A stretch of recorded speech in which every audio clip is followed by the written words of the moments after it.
Are you? Hope you all are good, well, happy and healthy. बच्चों, आशा है आप हर रोज की तरह स्वस्थ होंगे और दिन रात अपनी पढ़ाई में व्यस्त होंगे। बच्चों, जैसा आप जानते हैं, आजकल हम लोग पढ़ रहे हैं हिंदी व्याकरण। पिछले भाग में आपने पढ़े कारक। आशा है आप सब लोगों को कारक अच्छी तरीके से आगे होंगे। आज हम पढ़ते हैं सर्वनाम, जो आप लोग बहुत पहले से पढ़ते हुए आ रहे हैं और आप बच्चों को पता है कि सर्वनाम क्या है। फिर से हम उनको दोहराते हैं और बहुत सरल होते हैं सर्वनाम। बच्चों, किसी भी बात को जब हम दूसरे से कहते हैं या फिर अपनी बात को रखते हैं, जब हम संज्ञा के स्थान पर दूसरे शब्दों का प्रयोग करते हैं तो उनको हम जो है सर्वनाम कहते हैं। जैसे कि मैं यदि कोई चीज लिखता हूँ, यदि बार बार मैं एक ही संज्ञा शब्द का प्रयोग करता हूँ तो वह जो नीरस हो जाता है, उसमें उदासीनता आ जाती है, वो अच्छा नहीं लगता है। उदाहरण के तौर पर मैं लिखता हूँ, देखिए यहां लिखता हूं, भाविका अच्छी लड़की है, अच्छी लड़की है। फिर मैं लिखता हूं, भाविका सुबह जल्दी उठती है,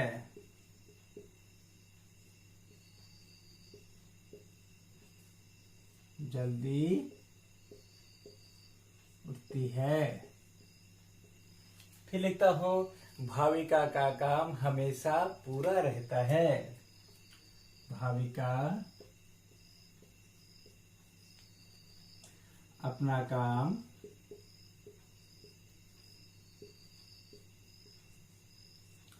हमेशा समय से करती है, समय से करती है। बच्चों, अब देखिए यहाँ पर हम एक शब्द हम जो है, जो भाविका, ये क्या है? यह एक संज्ञा शब्द है। जब हम जो है बार बार किसी चीज में यदि हम एक शब्द का प्रयोग करते हैं तो वह शब्द नीरस टाइप का लगता है। बार बार से एक ही शब्द है। जब भाविका अच्छी लड़की है, भाविका सुबह जल्दी उठती है, भाविका अपना काम हमेशा समय से करती है। अब देखिए, ये जो भाविका है, इसके स्थान पर यदि हम कुछ और शब्दों का यूज करते हैं, जैसे कि भाविका के स्थान पर यहाँ पर मैंने कर दिया, पहला तो हमने, चलो सही है, हम जो है भाविका के बारे में बात कर रहे हैं तो हम जो है भाविका का नाम लिखते हैं, भाविका अच्छी लड़की है। यहाँ लिखा भाविका जल्दी उठती है, भाविका अच्छी लड़की है, वह सुबह जल्दी उठती है।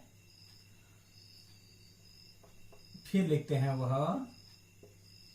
वह अपना काम हमेशा समय से करती है। फिर लिखते हैं, उसका एक भाई है। यदि यहाँ पर भाविका लिखे, भाविका का एक भाई है तो अजीब सा हर जगह भाविका भाविका। फिर हम लिखते हैं, उसका एक भाई है। तो बच्चों, यहाँ पर जो हम भाविका के स्थान पर तरह तरह के जो अन्य शब्दों का जो हम प्रयोग करते हैं तो उनको ही हम क्या कहते हैं? सर्वनाम शब्द कहते हैं। अब आप जब इसको पढ़ेंगे अच्छी तरीके से समझ जाएंगे कि हम सर्वनाम शब्द किसे कहते हैं। अब देखिए आगे, सबसे पहले हम देखते हैं सर्वनाम की परिभाषा, जो आपकी किताब में लिखी हुई है, बहुत कम शब्दों में और बहुत अच्छी परिभाषा लिखी हुई है। उसको हम देखते हैं। यहाँ पर लिखी है परिभाषा क्या है सर्वनाम की? जो शब्द संज्ञा के स्थान पर प्रयोग किए जाते हैं उन्हें सर्वनाम कहते हैं। जैसे कि हमने अभी देखा, भाविका के स्थान पर हमने जो है अन्य शब्दों का जब प्रयोग किया तो उन्हीं को क्या कहते हैं? हम सर्वनाम कहते हैं। ये आपको समझ में आ जाना चाहिए कि हम जो है, जो ये संज्ञा के स्थान पर जब हम अन्य शब्दों का प्रयोग करते हैं, जिन शब्दों का प्रयोग करते हैं उनको ही हम क्या कहते हैं? उनको ही हम सर्वनाम कहते हैं। संज्ञा के स्थान पर प्रयोग होने वाले शब्दों को हम क्या कहते हैं? सर्वनाम कहते हैं। जैसे हमने वाक्य में पढ़ा था, भाविका के स्थान पर हमने वह, मैं, स्वयं, हम कुछ भी याद कर, हम जो है कुछ भी लिख सकते हैं। वो जो है वाक्य के अनुसार हम जो है, जो उसमें आ सकता है वो हम लिख सकते हैं। जैसे कि अब देखिए, जो शब्द संज्ञा के स्थान प्रयोग किए जाते हैं उन्हें हम सर्वनाम कहते हैं। सर्वनाम आपको पता चल गया कि ये वो शब्द होते हैं जिनको हम संज्ञा के स्थान पर प्रयोग करते हैं।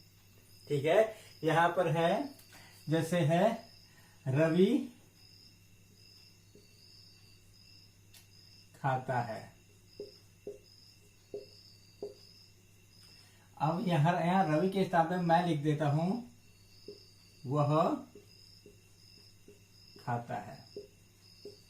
मैं बात किसकी कर रहा हूं? रवि की कर रहा हूं, लेकिन मैंने रवि ने लिख करके वह खाता है लिख दिया।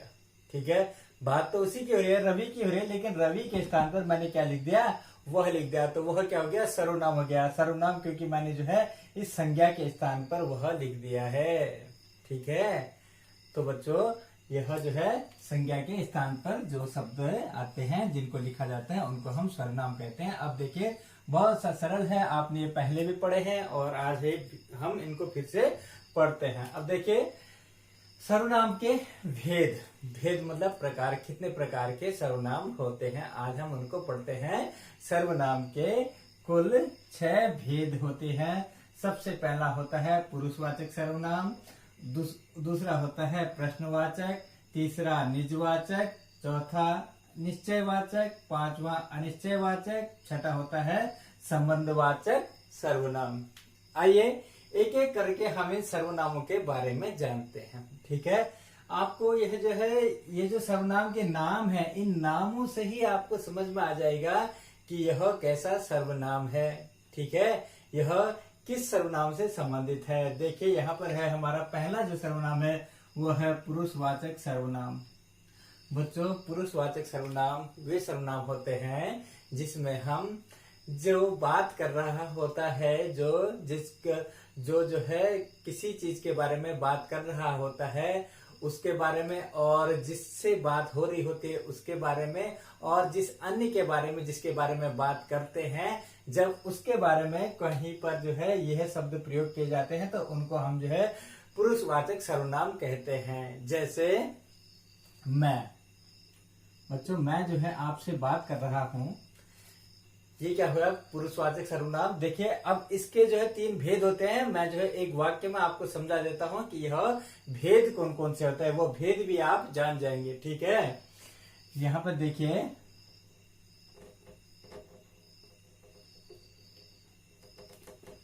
आज मैं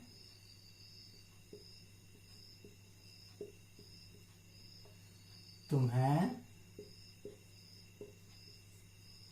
उसके बारे में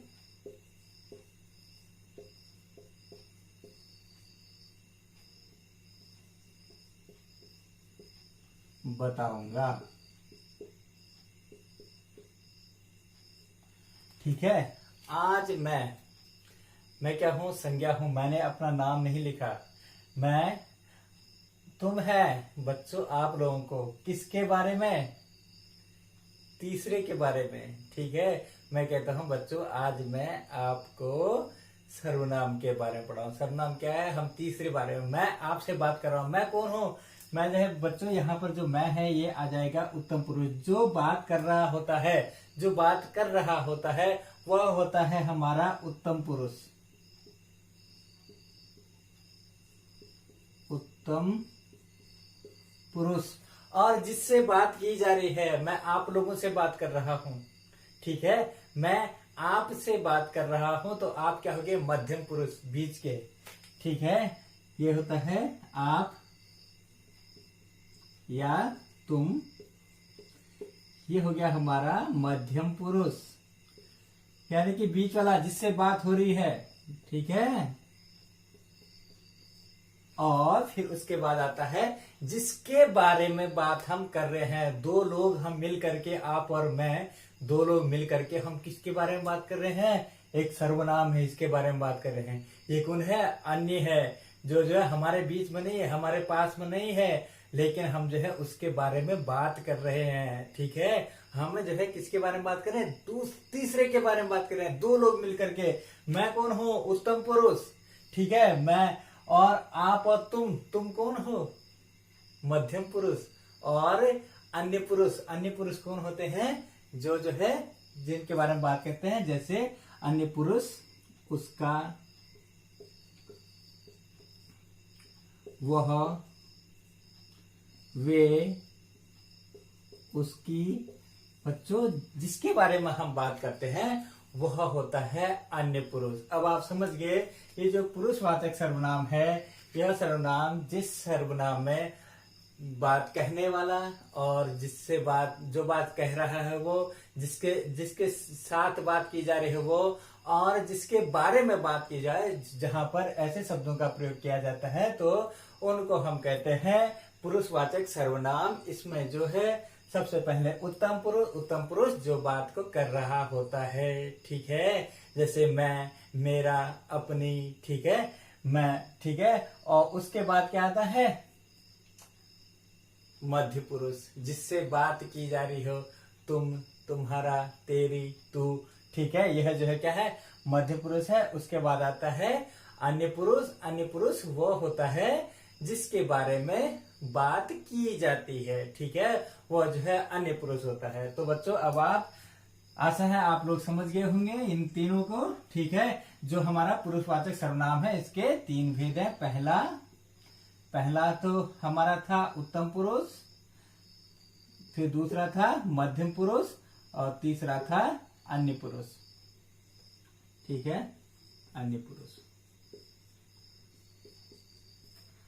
तो बच्चों, ये हो गए हमारे तीन पहले वाले के, ठीक है। हमने समझ लिया, उदाहरण के तौर पर भी हमने समझ लिया कि यहाँ पर मैं क्या हो गया, यहाँ पर मैं आज तुम्हें उसके बारे में बताऊंगा, ठीक है, बताऊंगा।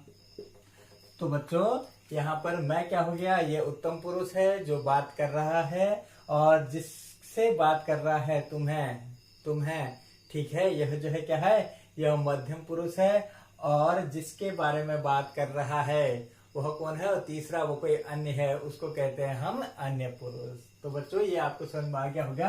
अब हम बढ़ते हैं आगे और धीरे धीरे आगे सीखते जाते हैं कि सर्वनाम के अन्य भेद कौन कौन से हैं, ठीक है। अब देखिए, अब हम चलते हैं उसके बाद प्रश्नवाचक सर्वनाम। जिन सर्वनाम शब्दों से हमें किसी प्रश्न पूछने का बोध होता है उनको हम जो है प्रश्नवाचक सर्वनाम कहते हैं। जिन शब्दों से हमें किसी चीज के पूछने का, किसी प्रश्न पूछने का बोध होता है, किसी चीज के बारे में जानने का बोध होता है, तो हम उनको प्रश्नवाचक सर्वनाम कहते हैं। यह सर्वनाम आपको पता होगा कि जैसे कौन कौन से होते हैं। कैसे, आप पूछते हैं कैसे, क्यों, कब, कहाँ, किसका, कौन। बच्चे, जब हम जो है जिज्ञासा, जब हम किसी से कोई पूछते हैं, जब वहां पर प्रश्नवाचक चिन्ह का हम लोग इसमें प्रयोग करते हैं, तो उसको जो है प्रश्नवाचक सर्वनाम कहते हैं। जिन सर्वनाम शब्दों में हमें किसी प्रश्न पूछने का बोध होता है, ठीक है। जैसे कि क्यों, तुम क्या कर रहे हो, क्या कर रहे हो, ठीक है। अब हम यहाँ पर तुम ना भी लिखें तो यहाँ क्या कर रहे हो, क्या यहाँ पर जो है क्या है, हम जो है पूछ रहे हैं, ठीक है। हम कहते हैं कौन है, कौन है, ठीक है। किसका है, किसका है। और बच्चों, फिर हम जो है जब यहाँ पर जब ये शब्द आते हैं तो वाक्य के अंत में हम जो है प्रश्नवाचक चिन्ह का प्रयोग जरूर करते हैं। तो बच्चों, जहाँ पर जो है प्रश्नवाचक जो शब्द आते हैं, ये आते हैं, तो उसको कहते हैं प्रश्नवाचक सर्वनाम, ठीक है। और उसके बाद आते हैं निजवाचक सर्वनाम। जैसे प्रश्नवाचक सर्वनाम आप समझ गए, जिसमें जो है प्रश्नवाचक शब्द आते हैं वह जो है प्रश्नवाचक सर्वनाम है। उसके बाद आता है हमारा निजवाचक। निज मतलब होता है व्यक्तिगत, अपना, ठीक है।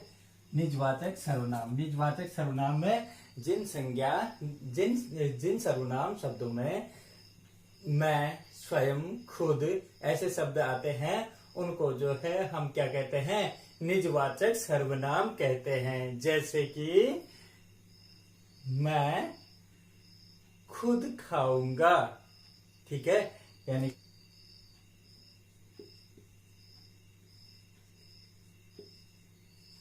खुद खाऊंगा। ठीक है, तो बच्चों यहाँ पर क्या हो गया, खुद मतलब हो गया स्वयं खाऊंगा। ठीक है, यहाँ पर आप जो है स्वयं भी लिख सकते हैं। ठीक है, मैं स्वयं खाऊंगा, मैं अपने आप खाऊंगा। ठीक है, जहां पर ऐसे शब्द आते हैं जिससे चलता है कि वो जो है स्वयं का जहां पर बोध होता है, वहां खुद करने का जब बोध होता है, तो उनको जो है ऐसे शब्दों को हम क्या कहते हैं, ऐसे शब्दों को ही हम जो है निजवाचक सर्वनाम कहते हैं। ठीक है, उसके बाद बच्चों फिर आता है हमारा निश्चयवाचक सर्वनाम। जिन सर्वनाम शब्दों से किसी निश्चित वस्तु की ओर हम जो है इशारा करते हैं, किसी निश्चित चीज की ओर इशारा करते हैं, तो ऐसे जो सर्वनाम शब्द होते हैं वह जो है निश्चयवाचक सर्वनाम होते हैं। जैसे कि उदाहरण के तौर पर वहां गाय है, यानी कहा है निश्चित जगह पर वहां गाय है, उधर गाय है, उधर गाय है। जब हम ऐसे शब्दों का प्रयोग करते हैं तो वह जो है एक निश्चित चीज की ओर, निश्चित वस्तु की ओर, निश्चित स्थान की ओर जब हम इशारा करते हैं तो वहां पर जो है निश्चयवाचक सर्वनाम आता है। ऐसे ही एक होता है अनिश्चयवाचक सर्वनाम। बच्चों, ऐसे शब्द जिनसे हमें अनिश्चितता का बोध होता है, जिन्हें हमें पता नहीं चलता कि यह क्या है, एक असमंजस की स्थिति होती है, जहां पर ऐसे शब्द आते हैं वहां पर अनिश्चयवाचक सर्वनाम होता है। तो वो सर्वनाम जैसे उसमें क्या आएगा, आज कुछ होने वाला है,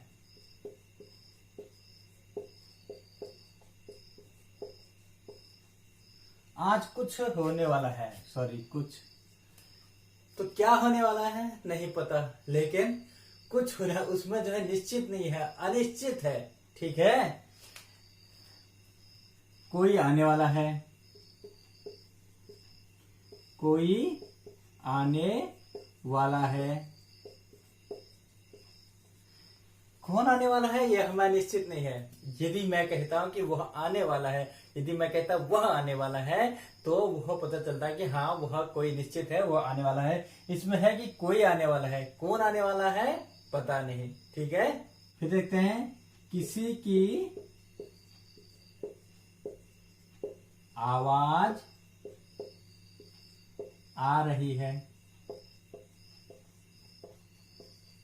किसकी आवाज आ रही है नहीं पता, किसी की, निश्चित नहीं है किसका है। तो बच्चों, ऐसे जो सर्वनाम शब्द होते हैं इनको जो है अनिश्चयवाचक सर्वनाम कहते हैं, किसी, कुछ, कोई आदि। फिर उसके बाद आता है हमारा संबंधवाचक सर्वनाम। बच्चों, संबंधवाचक सर्वनाम वे सर्वनाम होते हैं जो किसी से उसका संबंध प्रदर्शित करते हैं। ठीक है, जैसे कि जैसा, वैसा, उसके जैसा। ठीक है, ऐसे ही जैसे मोहन अपने पिता जैसा है, यानी कि यह जो है उनसे जो है वो संबंध प्रदर्शित कर रहा है, जैसा। ठीक है, और वैसे आता है वैसा। ठीक है, जैसा मोहन है, ठीक है, जैसा मोहन है वैसा ही सोहन भी है, यानी कि उन दोनों में एक संबंध जो है प्रदर्शित होता है कि जिस तरीके का वो है वैसा ही वो भी है, ऐसे जो है संबंध प्रदर्शित हो रहे हैं। तो जहां पर बच्चों ऐसे शब्द आते हैं जहां पर संबंध प्रकट होते हैं, वो ऐसे सर्वनाम शब्दों को हम जो है संबंधवाचक सर्वनाम कहते हैं। जैसा, वैसा, उसके जैसा, ऐसा। ठीक है, ऐसा, वैसा। तो इस तरीके के जो शब्द होते हैं उनको जो है संबंधवाचक सर्वनाम कहते हैं। तो बच्चों आपको जो है ये सर्वनाम समझ में आ गए होंगे। ये थोड़े से और विस्तार से हैं, लेकिन अभी आपकी कक्षा 5वीं है, अभी इतने विस्तार से नहीं पढ़ेंगे, इतने आप लोगों के लिए बहुत हैं। इसमें से यदि कोई भी आपको कुछ पूछना हो तो कल की जो हमारी गूगल मीट है उसमें आप लोग पूछ लेंगे। और आज के लिए इतना ही। अच्छी तरीके से पढ़िएगा, ध्यान से देखिएगा। आज के लिए इतना ही। धन्यवाद।